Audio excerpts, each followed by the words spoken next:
ಜಡ್ಜಮ್ಮ, ನಾವು ಕನ್ನಡಿಗರಲ್ಲವೋ, ವಿಶಾಲ ಹೃದಯದವರು. ಹಾಯ್, ಎಲ್ರಿಗೂ ನಮಸ್ಕಾರ. ನಾನು ಪ್ರಜ್ವಲ್ ಫ್ರಮ್ ಮಿಸ್ಟರ್ ಮೆಕ್ ಕನ್ನಡಿಗ. ಇವತ್ತು ನಾನು ಜಾಕ್ ಸಿಂಗಲ್ ನೆಡ್ ಮಿಷಿನ್ ಹೇಗೆ ಫಿಟ್ಟಿಂಗ್ ಮಾಡೋದು ಅಂತ ಬಿಟ್ಟು ನಿಮ್ಗೆ ತೋರಿಸ್ತಾ ಇದ್ದೀನಿ. ಅಂಡ್ ನಾನು ಇದಕ್ಕೆ ಚಾಯ್ಸ್ ಮಾಡ್ಕೊಂಡಿರೋ ಮಿಷಿನ್ ಬಂದ್ಬಿಟ್ಟು ಜಾಕ್ A4C. ಪರ್ಟಿಕ್ಯುಲರ್ ಆಗಿ ಇದೇ ಮಿಷಿನ್ ಯಾಕೆ ಚಾಯ್ಸ್ ಮಾಡಿದೀನಿ ಅಂದ್ರೆ, ಇದನ್ನ ಲೇಟೆಸ್ಟ್ ಆಗಿ ಲಾಂಚ್ ಆಗಿದ್ದು, ಇದ್ರ ಬಗ್ಗೆ ತುಂಬಾ ಜನರಿಗೆ ಸ್ಪೆಸಿಫಿಕೇಶನ್ ಆಗಲಿ ಅಥವಾ ಇದ್ರ ಬಗ್ಗೆ ಡೀಟೇಲ್ಸ್ ಆಗಲಿ ಏನೇನು ಫೀಚರ್ಸ್ ಇದೆ ಅನ್ನೋದಾಗ್ಲಿ ಗೊತ್ತಿರಲ್ಲ. ಸೊ ಅದಕ್ಕೋಸ್ಕರ ಇವಾಗ ಇದನ್ನ ನಾವು ಫಿಟ್ ಮಾಡ್ತಾ ಇದೀವಿ. ಮೊದಲಿಗೆ ನಾವು ಇದನ್ನ ಅನ್ಬಾಕ್ಸ್ ಮಾಡ್ತೀವಿ ಅಂಡ್ ಫಿಟ್ಟಿಂಗ್ ಮಾಡ್ತೀವಿ ಅಂಡ್ ಅದಾದ್ಮೇಲೆ ಇದ್ರ ಬಗ್ಗೆ ಕಂಪ್ಲೀಟ್ ರಿವ್ಯೂ ಕೊಡ್ತಾ ಇದೀವಿ. ಸೊ ಎಂಡ್ ತನಕ ನೋಡಿ, ನಿಮ್ಗೆ ತುಂಬಾ ಇನ್ಫಾರ್ಮೇಶನ್ ಎಲ್ಲ ಸಿಗ್ಬೋದು. ಓಕೆ, ನಿಮ್ಗೆ ಅಕಸ್ಮಾತ್ ಆಗಿ ಏನಾದ್ರು ಇದ್ರ ಬಗ್ಗೆ ನಿಮ್ಗೆ ಎಂಡಿಂಗ್ ಸ್ಪೆಸಿಫಿಕೇಶನ್ ಮಾತ್ರ ಬೇಕು ಅಂದ್ರೆ ಎಂಡಿಂಗ್ ಸ್ಕಿಪ್ ಮಾಡ್ಕೊಂಡು ನೋಡ್ಬೋದು. ಅಥವಾ ನಿಮ್ಗೆ ಇದ್ರ ಸ್ಟ್ಯಾಂಡ್ ಟೇಬಲ್ ಫಿಟ್ಟಿಂಗ್ ಬೇಕು ಅಂದ್ರೆ, ಸ್ಟ್ಯಾಂಡ್ ಟೇಬಲ್ ಅಂದ್ರೆ ಎಲ್ಲಾ ತರದ್ದು ಆಗುತ್ತೆ. ಸಿಂಗಲ್ ನೀಡೋದಾಗ್ಲಿ ಅಥವಾ ಬೇರೆ ಸ್ಪೆಷಲ್ ಮಿಷಿನ್ ಸ್ಟ್ಯಾಂಡ್ ಟೇಬಲ್ ಕೂಡ ಇದೇ ರೀತಿನೇ ಫಿಟ್ ಮಾಡೋದು. ಸೊ ಸ್ಕಿಪ್ ಮಾಡ್ಬಿಟ್ಟು ನೀವು ಸ್ಟ್ಯಾಂಡ್ ಟೇಬಲ್ ಮಾತ್ರ ಫಿಟ್ಟಿಂಗ್ ಮಾಡೋದು ಬೇಕಾದ್ರೆ ನೋಡ್ಬೋದು. ಅಥವಾ ಕಂಪ್ಲೀಟ್ ಡೀಟೇಲ್ಸ್ ಬೇಕು ಅಂದ್ರೆ ಫುಲ್ ವಿಡಿಯೋ ತಪ್ಪದೆ ನೋಡಿ. ಫೈನಲಿ ನಮ್ಮ ಹತ್ರ ಇಲ್ಲಿ 2 ಬಾಕ್ಸ್ ಬಂದಿದೆ. ಒಂದು ಬಂದ್ಬಿಟ್ಟು ನಿಮಗೆ ಸ್ಟ್ಯಾಂಡ್ ಟೇಬಲ್ ಬಾಕ್ಸ್. ಇದರಲ್ಲಿ ನಿಮಗೆ ಸ್ಟ್ಯಾಂಡ್ ಟೇಬಲ್ ಅದಕ್ಕೆ ಬೇಕಾಗಿರೋ ಆಕ್ಸೆಸರೀಸ್ ಎಲ್ಲ ಇದರಲ್ಲಿ ಇರುತ್ತೆ. ಅಂಡ್ ಇದರಲ್ಲಿ ಬಂದ್ಬಿಟ್ಟು ಇದು ಬಿಗ್ ಬಾಕ್ಸ್. ಇದರಲ್ಲಿ ನಿಮಗೆ ಹೆಡ್ ಮತ್ತೆ ಸ್ಟ್ಯಾಂಡ್ ಆಗಲಿ ಅಥವಾ ಬೇಕಾಗಿರೋ ಆಕ್ಸೆಸರೀಸ್ ಟ್ಯಾಂಕ್ ಎಲ್ಲ ಬಾಕ್ಸ್ ಇರುತ್ತೆ. ಸ್ಟ್ಯಾಂಡ್ ಟೇಬಲ್ ವೇಟ್ ಬಂದ್ಬಿಟ್ಟು ನಿಮಗೆ 26 kg ಇರುತ್ತೆ. ಅಂಡ್ ಬಿಗ್ ಬಾಕ್ಸ್ ಬಂದ್ಬಿಟ್ಟು 43 kg ಇರುತ್ತೆ.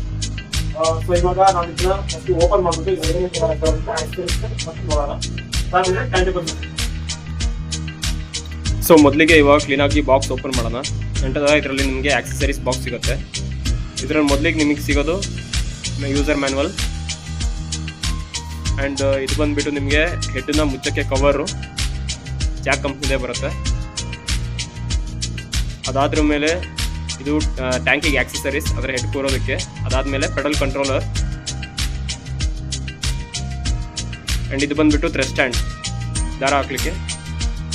ಹಾಗೂ ಇದು 3 ಸ್ಕ್ರೂ ಡ್ರೈವರ್ ಸಿಗುತ್ತೆ, 3 ಸ್ಕ್ರೂ ಡ್ರೈವರ್ ಸೆಟ್ಟು. ಮತ್ತೆ ಇದು ಬಂದ್ಬಿಟ್ಟು ಫಿಟ್ಬಾಂಡ್ ರಾಡ್, ಅಂದ್ರೆ ನಿಮಗೆ ಪೆಡಲ್ ಕಂಟ್ರೋಲರ್ಗೆ ಮತ್ತೆ ಪೆಡಲ್ಗೆ ಕನೆಕ್ಟ್ ಮಾಡೋದು. ಮತ್ತೆ 1/2 ಲೀಟರ್ ಆಯಿಲ್ ಸಿಗುತ್ತೆ. ಅಂಡ್ ಇದು ಬಂದ್ಬಿಟ್ಟು ಟ್ಯಾಂಕ್. ಸೊ ಫೈನಲಿ ನಿಮಗೆ ಇಷ್ಟು ಆಕ್ಸೆಸರೀಸ್ ಸಿಗುತ್ತೆ. ಇದು ಬಿಟ್ಟು ಎಕ್ಸ್ಟ್ರಾ ಯಾವುದು ಕೂಡ ಬರಲ್ಲ. ಎಕ್ಸ್ಟ್ರಾ ಫುಟ್ ಆಗಲಿ ಅಥವಾ ಇದರಲ್ಲಿ ಪೆಡಲ್ ಲಿಫ್ಟರ್ ಕೂಡ ಬರಲ್ಲ. ಯಾಕೆಂತ ನಿಮಗೆ ನಾನು ನೆಕ್ಸ್ಟ್ ಹೇಳ್ತಾ ಇದ್ದೀನಿ. ಸೊ ನೆಕ್ಸ್ಟ್ ನಾವು ಬಂದ್ಬಿಟ್ಟು ಸ್ಟ್ಯಾಂಡ್ ಅನ್ನ ಅನ್ಬಾಕ್ಸ್ ಮಾಡ್ಬಿಟ್ಟು ಅದ್ರಲ್ಲಿ ಏನ್ ಬರುತ್ತೆ ಆಕ್ಸೆಸರೀಸ್ ಅಂತ ಹೇಳ್ಬಿಟ್ಟು ಕ್ಲೀನ್ ಆಗಿ ಚೆಕ್ ಮಾಡ್ಬಿಟ್ಟು ಹೇಳ್ತೀನಿ.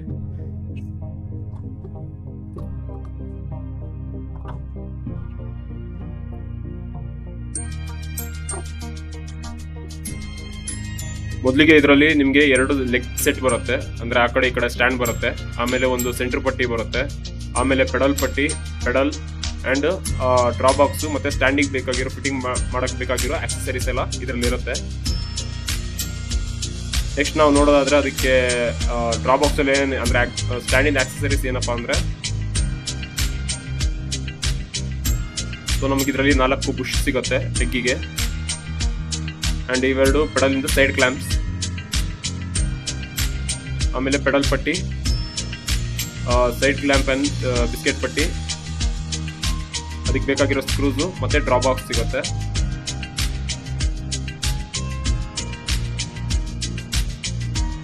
ಸೊ ಇದಾದ್ಮೇಲೆ ನಮಗೆ ಬೇಕಾಗಿರೋ ಟೂಲ್ಸ್ ಬಂದ್ಬಿಟ್ಟು ಒಂದು ಸ್ಟಾರ್ ಸ್ಕ್ರೂ ಡ್ರೈವರ್ ಬೇಕಾಗುತ್ತೆ, ಫ್ಲಾಟ್ ಮತ್ತೆ ರಿಂಗು 14-15 ಸ್ಪ್ಯಾನರ್ ಬೇಕಾಗುತ್ತೆ, ಒಂದು 10 ಸೈಜ್ ಸ್ಪ್ಯಾನರ್ ಬೇಕಾಗುತ್ತೆ, ಹಾಗೂ ಒಂದು ಕಟಿಂಗ್ ಪ್ಲೇಯರ್ ಬೇಕಾಗುತ್ತೆ. ಇಷ್ಟೇ ನಮ್ಗೆ ಬೇಕಾಗಿರೋದು ಟೂಲ್ಸ್ ಬಂದ್ಬಿಟ್ಟು.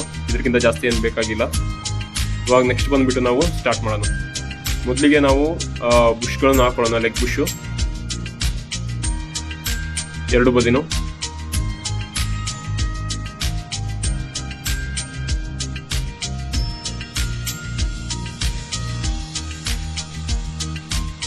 ಸೇಮ್ ಮೊದಲಿಗೆ ಹೆಂಗ್ ಮಾಡಿದ್ವು ಅದೇ ತರನೇ ಇನ್ನೊಂದು ಲೆಗ್ಗಿಗೂ ಕೂಡ ಬುಷ್ ಅನ್ನು ಫಿಟ್ ಮಾಡಬೇಕಾಗತ್ತೆ.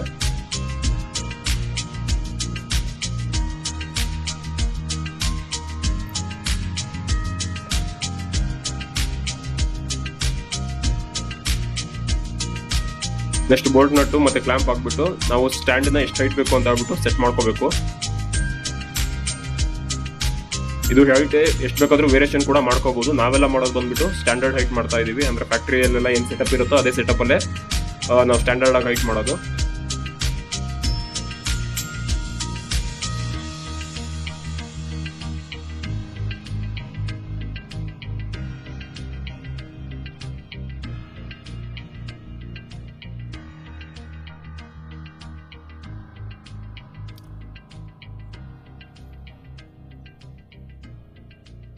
ಲೆಫ್ಟ್ ಮತ್ತೆ ರೈಟ್ ಎರಡೂ ಕೂಡ ಸೇಮ್ ಹೈಟಲ್ಲೇ ಫಿಟ್ ಮಾಡಬೇಕಾಗತ್ತೆ.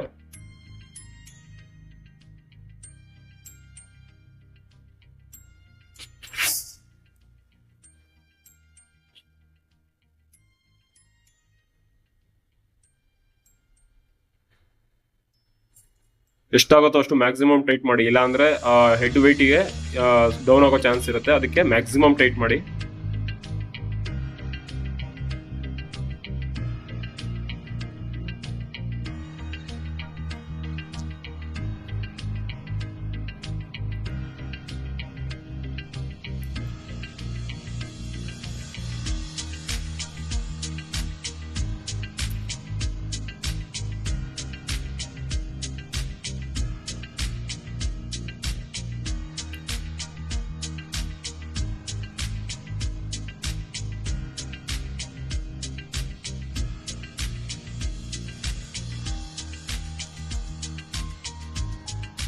ಇದಾದ್ಮೇಲೆ ಪೆಡಲ್ಗೆ ಪೆಡಲ್ ಪಟ್ಟಿನ ಫಿಟ್ ಮಾಡಬೇಕು. ಅದಕ್ಕೆ ನಮಗೆ 10 ಸೈಜ್ ಇಂದು ಸ್ಪ್ಯಾನರ್ ಮತ್ತೆ 10 ಸೈಜ್ ಬೋಲ್ಟ್ ನಟ್ ಯೂಸ್ ಆಗುತ್ತೆ.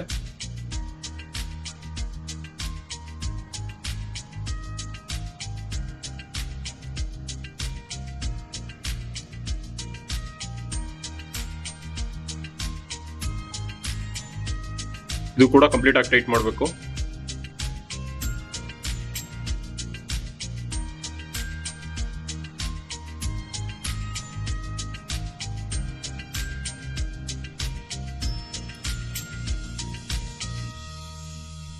ನೆಕ್ಸ್ಟ್ ಬಂದ್ಬಿಟ್ಟು ಪೆಡಲ್ ಕ್ಲಾಂಪ್ಗಳು ಎರಡು ಸೈಡ್ ಫಿಟ್ ಮಾಡಬೇಕಾಗತ್ತೆ. ಆದಷ್ಟು ಪೆಡಲ್ನ ಸೆಂಟ್ರಲ್ ಬರೋ ರೀತಿ ಫಿಟ್ ಮಾಡಿ. ನೀವು ಯಾವ ತರ ಕುತ್ಕೊಂಡು ಹೊಲಿತೀರೋ ಅದ್ರ ಪ್ರಕಾರ ನೀವು ಪೆಡಲ್ನ ಸೆಟ್ ಮಾಡ್ಕೋಬಹುದು. ಅಂದ್ರೆ ಲೆಫ್ಟ್ ಅಲ್ಲಿ ಜಾಸ್ತಿ ಬೇಕು, ರೈಟ್ ಅಲ್ಲಿ ಜಾಸ್ತಿ ಬೇಕು ಅಂತ ಹೇಳ್ಬಿಟ್ಟು ನೀವು ಚಾಯ್ಸ್ ಮಾಡ್ಕೊಂಡು ಅದ್ರ ಪ್ರಕಾರ ನೀವು ಫಿಟ್ಟಿಂಗ್ ಮಾಡ್ಕೋಬಹುದು.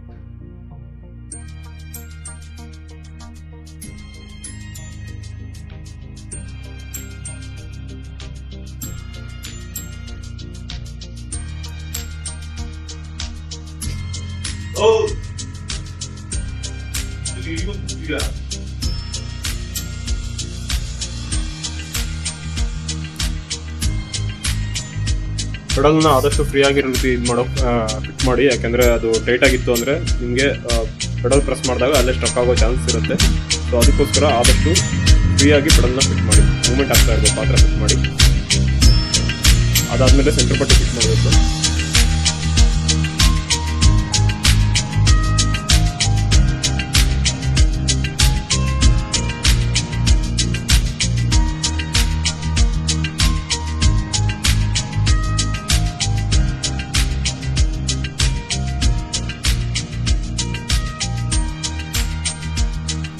ಸೆಂಟರ್ ಪಟ್ಟಿ ಫಿಟ್ ಮಾಡಬೇಕಾದ್ರೆ ಎಲ್ಲ ಬೋಲ್ಟ್ ನಟನ್ನ ಒಂದೇ ಸಲ ಟೈಟ್ ಮಾಡಬಾರ್ದು. ಒಂಚೂರು ಲೂಸ್ ಆಗಿ ಇಟ್ಕೊಂಡಿರಿ. ಎಲ್ಲ ಕಂಪ್ಲೀಟ್ ಇವಾಗ ಪೆಡಲ್ ಎಲ್ಲ ಫಿಟ್ ಆದ್ಮೇಲೆ ಅದನ್ನ ಕಂಪ್ಲೀಟ್ ಟೈಟ್ ಮಾಡಬೇಕಾಗತ್ತೆ. ಪೆಡಲ್ ಫಿಟ್ ಮಾಡೋಕ್ಕೆ ನಮಗೆ ಇದೇ ತರ ಸ್ಟ್ರೈಟ್ ಇಟ್ಕೊಂಡು ಫಿಟ್ ಮಾಡೋಕ್ಕಾಗಲ್ಲ. ಫಸ್ಟಿಗೆ ಅದನ್ನ ಉಲ್ಟಾ ಹಾಕೋಬೇಕಾಗುತ್ತೆ. ಅದಾದ್ಮೇಲೆ ನಾವು ಪೆಡಲ್ ಫಿಟ್ ಮಾಡಬೇಕು. ಸೊ ಇವಾಗ ಪೆಡಲ್ ಫಿಟ್ ಮಾಡಬೇಕಾದ್ರೆ ನಮಗೆ ಫ್ರಂಟ್ ಅಲ್ಲಿರೋ ಬುಷ್ ಇಂದ ನಮಗೆ 4 ಇಂಚಿಂದು ಗ್ಯಾಪ್ ಬೇಕಾಗತ್ತೆ.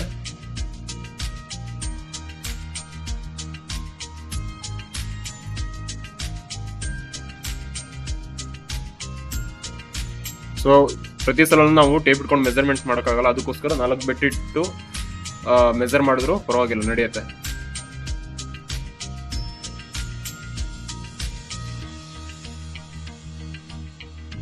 ಇವಾಗ ಸ್ಟ್ಯಾಂಡ್ ಇಂದು ಪ್ರತಿಯೊಂದು ಬೋಲ್ಟ್ ನಟನ್ನು ಕ್ಲೀನ್ ಆಗಿ ಫುಲ್ ಟೈಟ್ ಮಾಡಿ. ಯಾವ ಬೋಲ್ಟ್ ನಟನ್ನು ಕೂಡ ಫ್ರೀ ಆಗಿ ಅಂದ್ರೆ ಲೂಸ್ ಆಗಿ ಬಿಡಕ್ ಹೋಗ್ಬಿಡಿ, ಕಂಪ್ಲೀಟ್ ಆಗಿ ಓವರ್ ಟೈಟ್ ಮಾಡ್ಬಿಡಿ.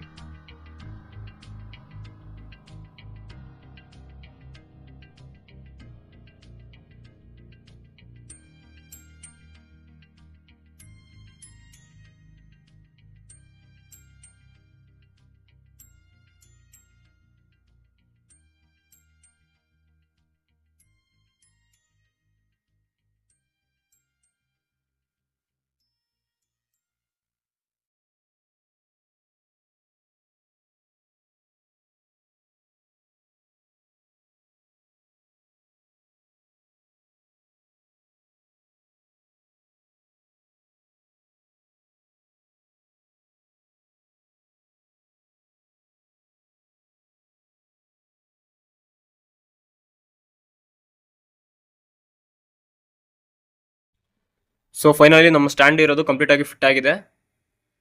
ಇದಕ್ಕೆ ಟೇಬಲ್ ಹೆಂಗ್ ಫಿಟ್ ಮಾಡೋದು, ಆಮೇಲೆ ಹೆಡ್ನ ಹೆಂಗ್ ಕೂರ್ಸೋದು ಅಂತ ಹೇಳ್ಬಿಟ್ಟು ನೆಕ್ಸ್ಟ್ ವಿಡಿಯೋದಲ್ಲಿ ತೋರಿಸ್ತಾ ಇದ್ದೀನಿ. ಯಾಕಂದ್ರೆ ಇದು ತುಂಬಾ ಲೆಂತ್ ಆಯ್ತು ಅಂದ್ರೆ ನಿಮಗೆ ನೋಡಕ್ ಬೋರ್ ಆಗುತ್ತೆ. ಸೊ ಅದಕ್ಕೋಸ್ಕರ ಪಾರ್ಟ್ 2 ವಿಡಿಯೋ ಮಾಡ್ತೀನಿ. ಅದರಲ್ಲಿ ನಿಮಗೆ ಸ್ಟ್ಯಾಂಡ್ಗೆ ಟೇಬಲ್ನ ಹೆಂಗ್ ಫಿಟ್ ಮಾಡೋದು ಆ್ಯಂಡ್ ಹೆಡ್ನ ಹೆಂಗ್ ಕೂರ್ಸೋದು ಅಂತ ಹೇಳ್ಬಿಟ್ಟು ನಿಮಗೆ ಎಂಡಲ್ಲಿ ಹೇಳ್ತಾ ಇದ್ದೀನಿ. ಸೊ ಪಾರ್ಟ್ 2ನ ಮಿಸ್ ಮಾಡದೆ ನೋಡಿ.